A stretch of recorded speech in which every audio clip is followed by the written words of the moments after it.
ناظرین، اگلا پروگرام ہے اسوہ حسنہ۔ آپ کے سامنے نبی کریم صلی اللہ علیہ وسلم کی مبارک زندگی کو پیش کریں گے۔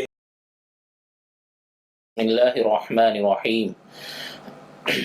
الحمد للہ رب العالمین، والصلاة والسلام علی سید الانبیاء والمرسلین وعلی آلہ وصحبہ اجمعین، اما بعد فاعوذ باللہ من الشیطان الرجیم، بسم اللہ الرحمن الرحیم۔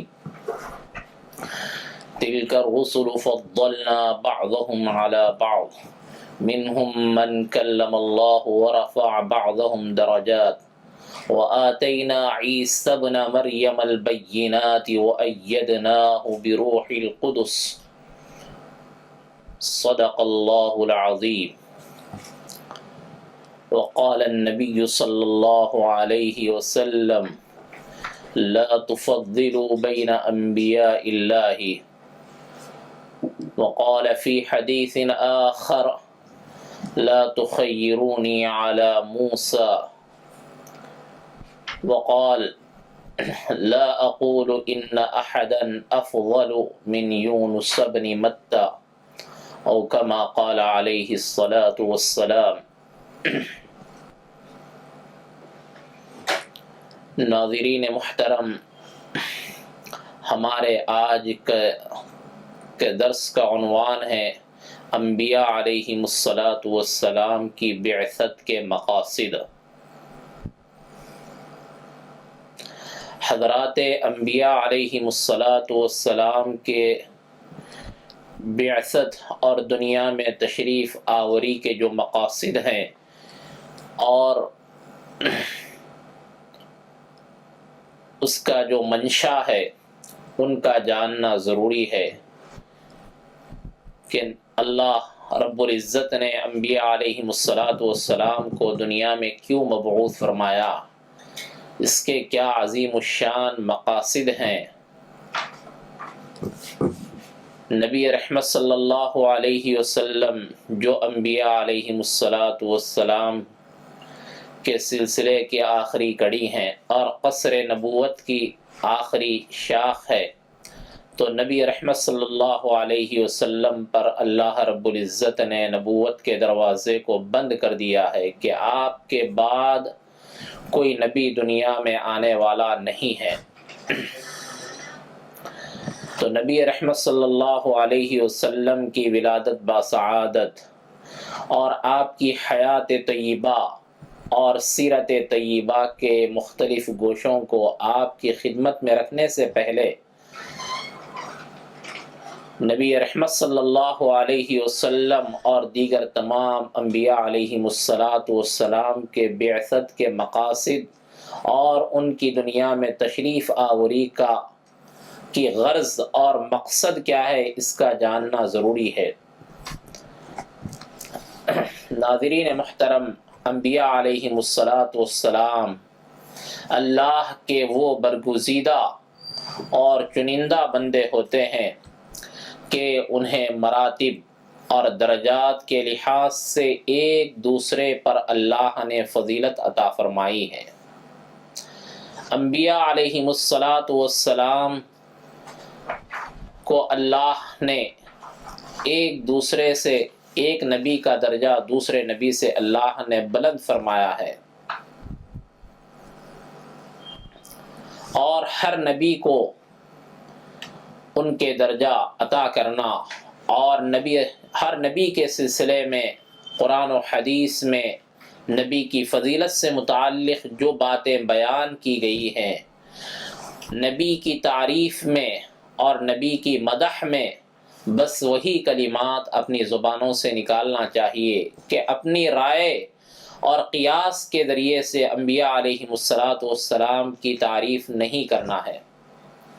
انبیاء علیہم الصلاۃ والسلام اللہ کے وہ برگزیدہ بندے ہیں جنہیں اللہ نے معصوم بنایا ہے کہ جن سے کسی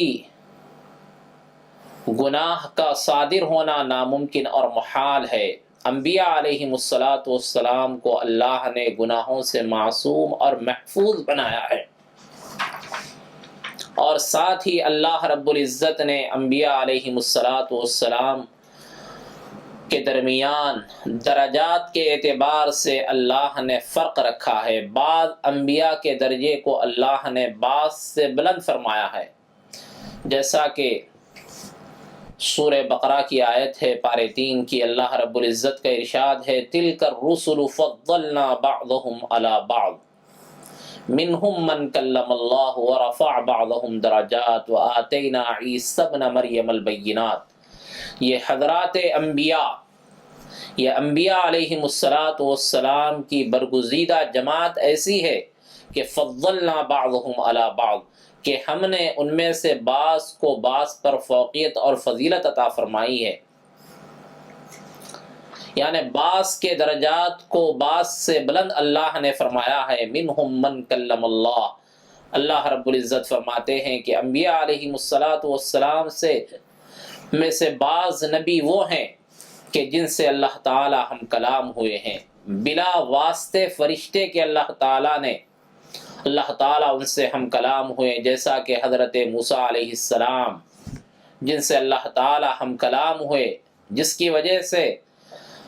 حضرت موسیٰ علیہ السلام کو کلیم اللہ کہا جاتا ہے۔ اللہ سے کلام کرنے والے بلا واسطے کے، بلا کسی حجاب، بلا واسطے فرشتے کے۔ وَرَفَعَ بَعْضَهُمْ دَرَجَاتٍ، اور اللہ نے بعض انبیاء علیہم السلام کو بہت سے درجات سے سرفراز فرمایا ہے۔ بعض کی عظمت شان اور رفعت شان کو اللہ نے خود بلند فرمایا ہے، کہ جیسے نبی رحمت صلی اللہ علیہ وسلم کا درجہ اور آپ کی فضیلت اور آپ کے کمالات، جو اللہ نے جن کمالات سے آپ علیہ السلام کو سرفراز فرمایا ہے، جو کمالات نبوت اللہ رب العزت نے نبی آخر الزمان صلی اللہ علیہ وسلم کو عطا فرمائے ہیں، وہ کمالات اور وہ علوم تمام انبیاء علیہم السلام سے بڑھ کر ہیں،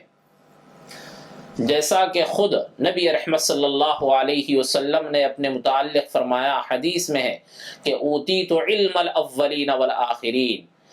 تمام انبیاء علیہم السلام کو جو علوم عطا کیے گئے، جو کمالات عطا کیے گئے، جو خوبیاں عطا کیے گئے، اللہ رب العزت نے نبی آخر الزمان صلی اللہ علیہ وسلم کو وہ تمام اولین و آخرین کے علوم اللہ نے آپ کو عطا فرمائے ہیں۔ ایک طرف قرآن مجید کی یہ آیت کریمہ ہے، دوسری طرف نبی رحمت صلی اللہ علیہ وسلم کے ارشادات اور آپ کی احادیث مبارکہ ہے۔ قرآن مجید کی اس آیت سے یہ معلوم ہوتا ہے کہ انبیاء علیہم السلام میں اللہ نے فرق مراتب رکھا ہے، بعض انبیاء کے درجات کو اللہ نے بعض سے بلند فرمایا ہے، لیکن دیگر احادیث کو اگر سامنے رکھا جائے تو اس سے یہ معلوم ہوتا ہے ان احادیث مبارکہ سے کہ نبی کریم صلی اللہ علیہ وسلم نے انبیاء علیہم السلام کے درمیان تفضیل سے منع فرمایا ہے۔ میں اس موضوع کو آپ حضرات کی خدمت میں اس لیے رکھ رہا ہوں کہ نبی رحمت صلی اللہ علیہ وسلم کی سیرت طیبہ اور آپ کی حیات طیبہ کو جب بیان کیا جاتا ہے اور آپ کی مدح سرائی جب کی جاتی ہے اور آپ کی مدحت جب بیان کی جاتی ہے، تو ایسے موقع سے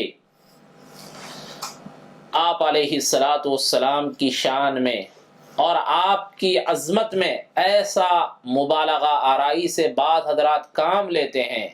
ایسا مبالغہ کرتے ہیں کہ جس کی وجہ سے دوسرے انبیاء علیہم السلام کی تحقیر لازم آتی ہے، انبیاء علیہم السلام کے مقام اور مرتبے کو گھٹانا لازم آتا ہے۔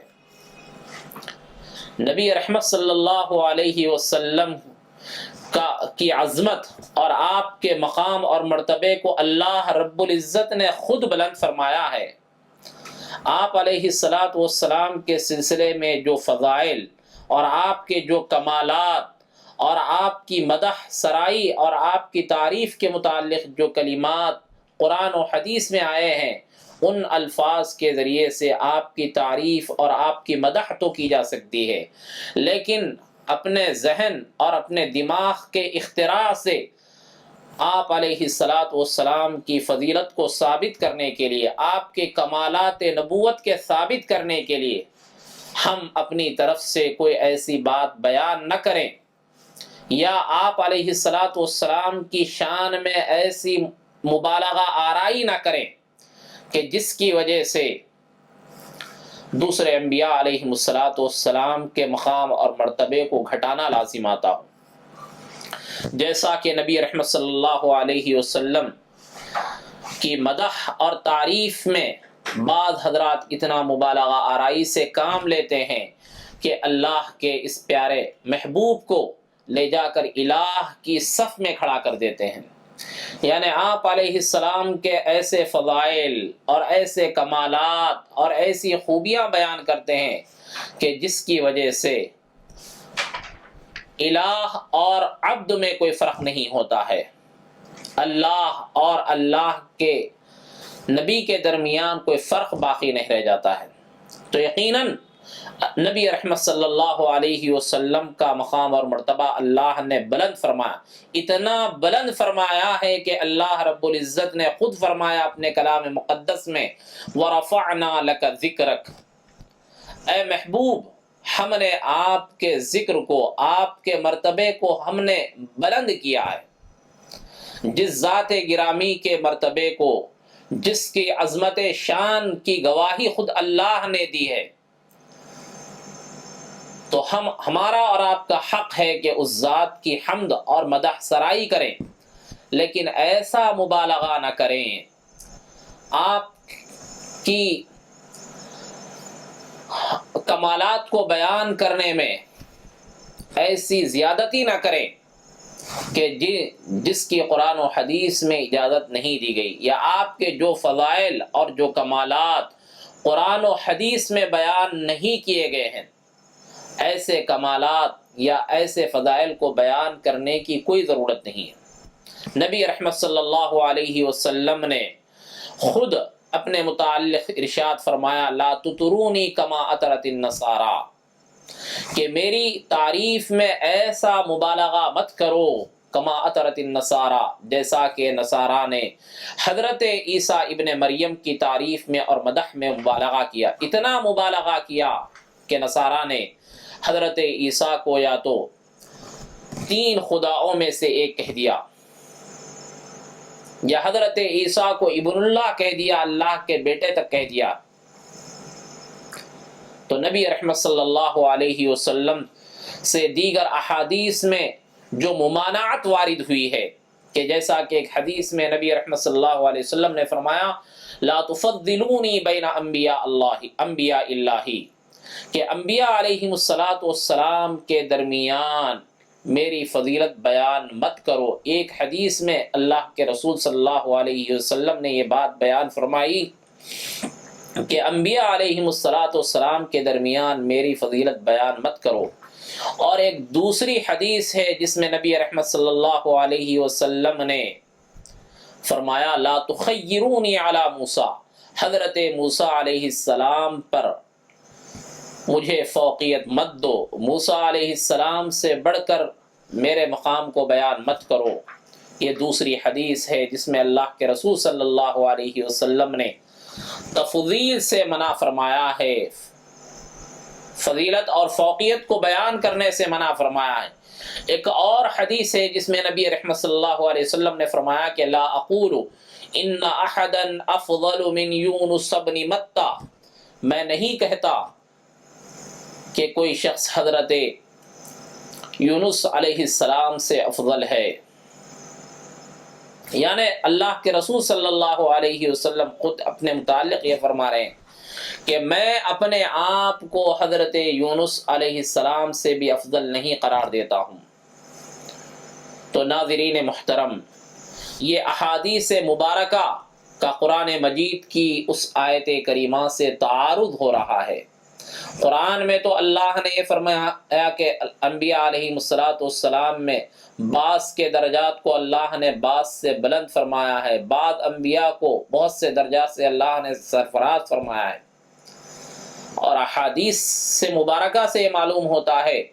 کہ نبی رحمت صلی اللہ علیہ وسلم نے انبیاء علیہ السلام کے درمیان تفضیل سے ایک نبی کے درجے کو اور ایک کے رتبے کو دوسرے سے بڑا بتلانے سے منع فرمایا ہے۔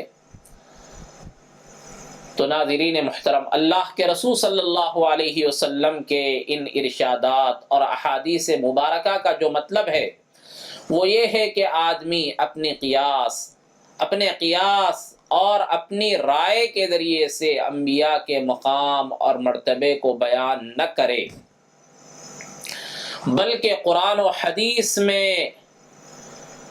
انبیاء علیہ السلام کے جو فضائل بیان کیے گئے ہیں، انبیاء کے جو کمالات بیان کیے گئے ہیں، بس انہی کو بیان کرے۔ اللہ کے رسول صلی اللہ علیہ وسلم کے اس ممانعت کا مطلب یہی ہے کہ اپنی طرف سے انبیاء کی تعریف میں کوئی کلمات نہ کہے۔ البتہ نبی کریم صلی اللہ علیہ وسلم نے اور اللہ رب العزت نے اپنے کلام مقدس میں انبیاء علیہ السلام کے جو فضائل بیان فرمائے ہیں، جو کمالات بیان فرمائے ہیں، جو خوبیاں بیان فرمائے ہیں، جو مناقب بیان فرمائے ہیں، ان مناقب کو تو بیان کیا جا سکتا ہے، اور رہا اللہ کے رسول صلی اللہ علیہ وسلم کا تفضیل سے منع فرمانا اور خود اپنے آپ کو دیگر انبیاء سے پر فضیلت سے منع فرمانا، اس کے متعلق حضرات مفسرین اس آیت کریمہ کی تفسیر میں یہ فرماتے ہیں کہ نبی رحمت صلی اللہ علیہ وسلم نے انبیاء علیہ السلام سے اپنے مقام اور مرتبے کو بلند بتلانے سے جو منع فرمایا ہے، یہ اس وقت کی بات ہے جب کہ بذریعہ وحی نبی کریم صلی اللہ علیہ وسلم کو یہ بات نہیں بتلائی گئی تھی، لیکن جب بذریعہ وحی نبی رحمت صلی اللہ علیہ وسلم کو یہ بات بتلا دی گئی کہ آپ کا مقام اور مرتبہ تمام انبیاء علیہ السلام سے افضل ہے، بڑھ کر ہے، تو نبی رحمت صلی اللہ علیہ وسلم نے حضرات صحابہ کو اس کی اطلاع دی، اور حضرات صحابہ نے نبی رحمت صلی اللہ علیہ وسلم کے فضائل اور مناقب اور دیگر انبیاء علیہ السلام کے مقابلے میں آپ علیہ السلام کو جو فضیلت حاصل ہے، صحابہ نے اسے بیان فرمایا ہے۔ تو عزیزان محترم، بات اور گفتگو یہ چل رہی تھی کہ انبیاء علیہ السلام کے بعثت کے مقاصد کیا ہیں۔ اس ضمن میں اس کے ذیل میں یہ بات آ گئی کہ انبیاء علیہ السلام اللہ رب العزت کے چنندہ اور برگزیدہ اور منتخب کیے ہوئے بندے ہیں، کہ کس نبی کو، کس آدمی کو نبوت سے سرفراز کرنا، کس شخصیت اور کس ذات گرامی کے اندر کمالات نبوت پائے جاتے ہیں، اللہ رب العزت کو اس کا خوب علم تھا۔ اللہ نے ہر کس و ناکس کو نبوت سے سرفراز نہیں فرمایا ہے۔ جس کے اندر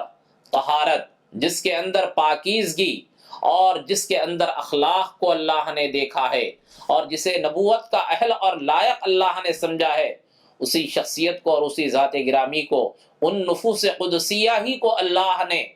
ان کے سر پر نبوت کا تاج رکھا اور نبوت اور رسالت کے لیے انہیں منتخب فرمایا ہے، جیسا کہ اللہ رب العزت کا ارشاد ہے، اللہ یعلم حیث یجعل رسالتہ، اللہ تعالیٰ خوب جانتے ہیں کہ رسالت اور منصب نبوت سے کسے سرفراز کیا جائے،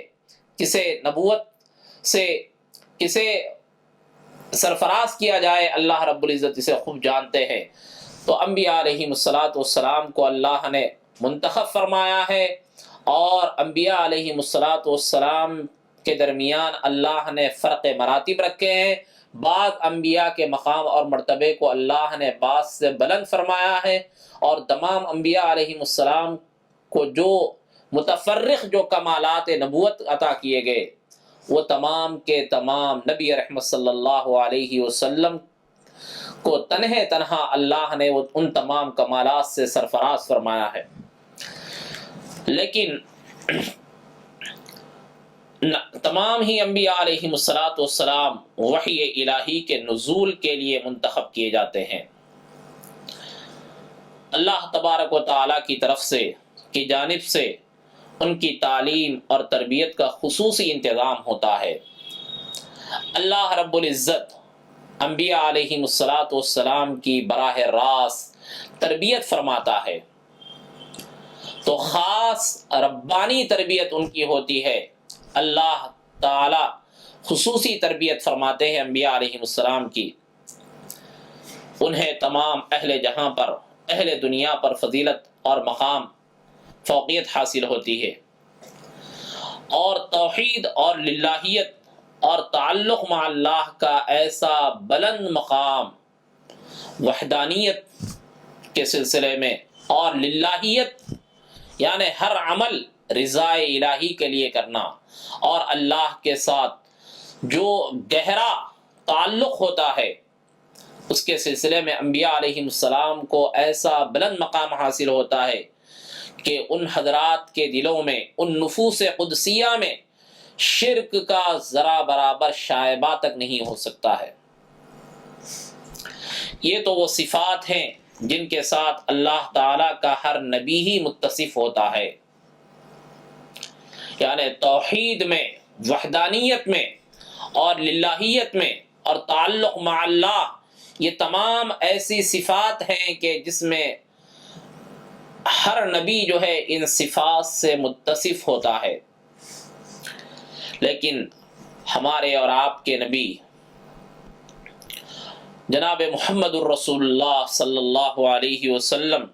ان تمام صفات کے جامع تو تھے ہی، ان کے ساتھ تعلق مع اللہ، اللہ کے ساتھ خصوصی تعلق میں سب انبیاء علیہ السلام سے بڑھ کر ایسا مقام حاصل کیا تھا کہ جب سے آپ نے دنیا میں آنکھ کھولی تب سے اللہ رب العزت ہی کی طرف متوجہ رہے۔ تو تعلق مع اللہ تو یہ تمام انبیاء علیہ السلام کی صفت ہے، اللہ رب العزت سے اور اپنے خالق اور مالک سے گہرا جو تعلق ہونا چاہیے وہ تعلق ہر نبی کی ذات میں پایا جاتا تھا، لیکن نبی رحمت صلی اللہ علیہ وسلم کی ذات گرامی اور آپ کی ذات اقدس میں یہ صفت بنیادی حیثیت رکھتی تھی کہ تمام انبیاء علیہ السلام میں اس صفت میں آپ سب سے زیادہ ممتاز تھے کہ کوئی اور چیز آپ کی توجہ اپنی طرف مبذول نہ کرا سکی۔ دنیا کی چیزیں، متاع دنیا، سامان دنیا، کوئی چیز بھی نبی رحمت صلی اللہ علیہ وسلم کی توجہ کو اپنی طرف مبذول نہ کرا سکی۔ اور جب آپ نے دنیا سے پردہ فرمایا اس وقت بھی آپ کے زبان مبارک پر، آپ کی زبان فید ترجمان پر یہ کلمات جاری تھے، اللہم الرفیق الاعلی، اے اللہ میں رفیق اعلیٰ کی ملاقات کا خواہش مند ہوں۔ جب دنیا سے آپ رخصت فرما رہے ہیں، دنیا سے وصال فرما رہے ہیں، دنیا سے آپ کے پردہ فرما جانے کا وقت ہے، تو آپ کی زبان مبارک پر یہ کلمات تھے کہ اللہم الرفیق الاعلی، اے اللہ میں رفیق اعلیٰ سے ملاقات کا خواہش مند ہوں۔ تو تمام انبیاء علیہ السلام میں تعلق مع اللہ کی صفت پائی جاتی تھی، لیکن یہ صفت اور اس صفت میں سب سے زیادہ ممتاز نبی رحمت صلی اللہ علیہ وسلم تھے۔ تو ناظرین محترم، انبیاء علیہ السلام کے بعثت کے جو مقاصد ہیں، ان مقاصد کے تحت یہ گفتگو چل رہی تھی کہ انبیاء علیہ السلام اللہ رب العزت سے جو گہرا تعلق رکھتے تھے، اللہ سے جو لو لگائے رکھتے تھے، اللہ سے جو گہری وابستگی رکھتے تھے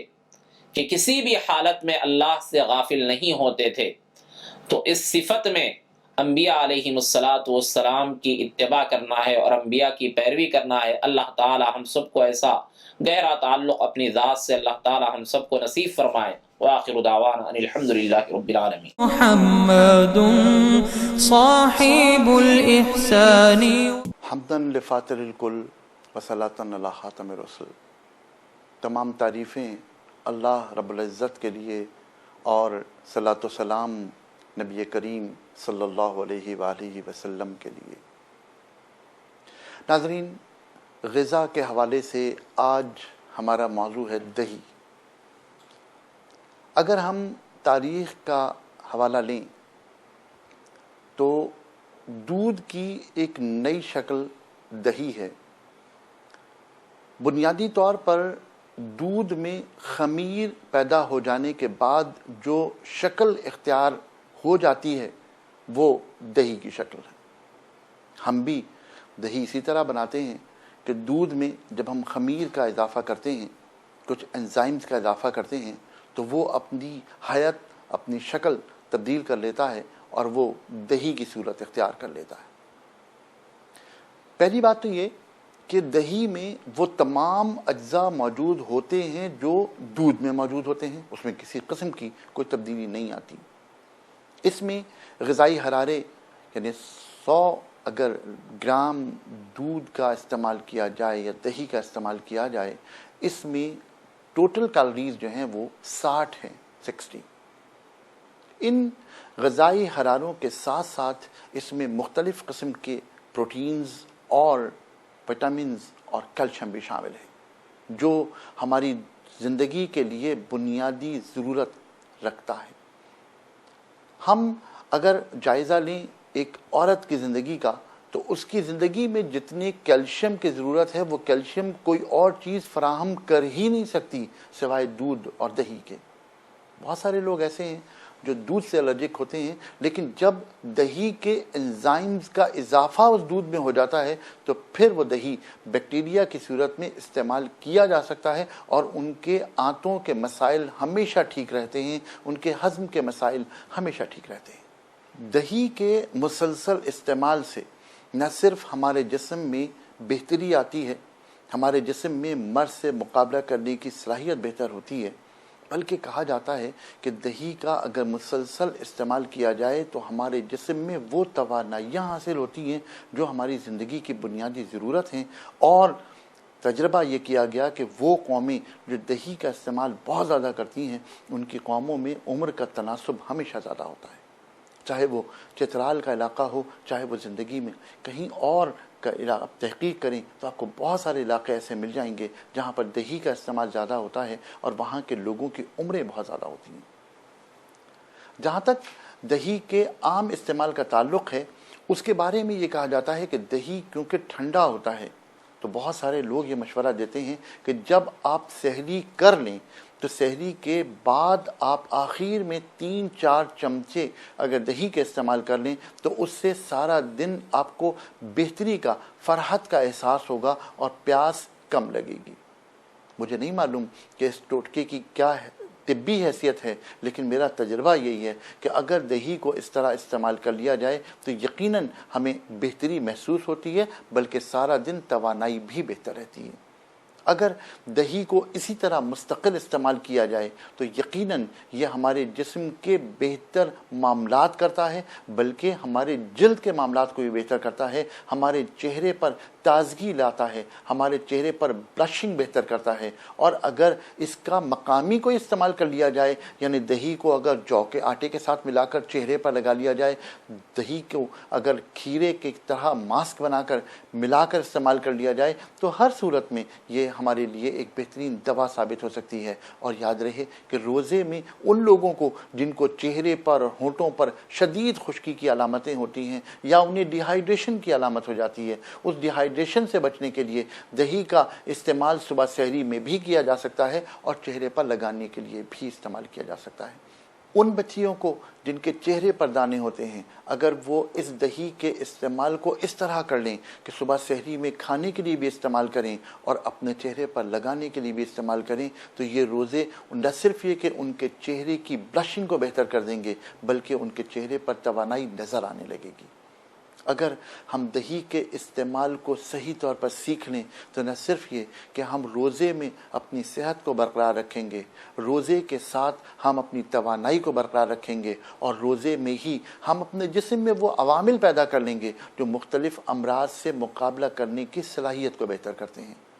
یقیناً دہی بہت بہتر غذا ہے، صحت بخش غذا ہے، اسی لیے دہی کو اسی طرح استعمال کرنا چاہیے۔ اگر دہی کو لسی کی صورت میں نکال کر اس کو مکھن نکال کر استعمال کریں تو اس بات کا امکان ہے کہ وہ لوگ جو کولیسٹرول کے پیشنٹس ہیں وہ ان کے لیے نقصان دہ ثابت ہو سکتا ہے۔ لیکن اگر دہی کو دہی کی طرح استعمال کیا جائے، اور عام طور پر ہمارے ہاں کیونکہ رمضانوں میں دہی بڑوں کا تصور ہے، لہذا دہی کی ملائی کو اتار کر اگر دہی بڑے بنائے جائیں تو نہ صرف یہ کہ وہ تمام لوگ استعمال کر سکتے ہیں جو اپنی توانائی کو بحال کر سکتے ہیں، کرنا چاہتے ہیں، یا وہ لوگ بھی استعمال کر سکتے ہیں جو لوگ خدا نخواستہ کولیسٹرول کے پیشنٹس ہیں، اور کتنی اچھی نعمت کہ جو مریض بھی استعمال کر سکتا ہے اور ہر شخص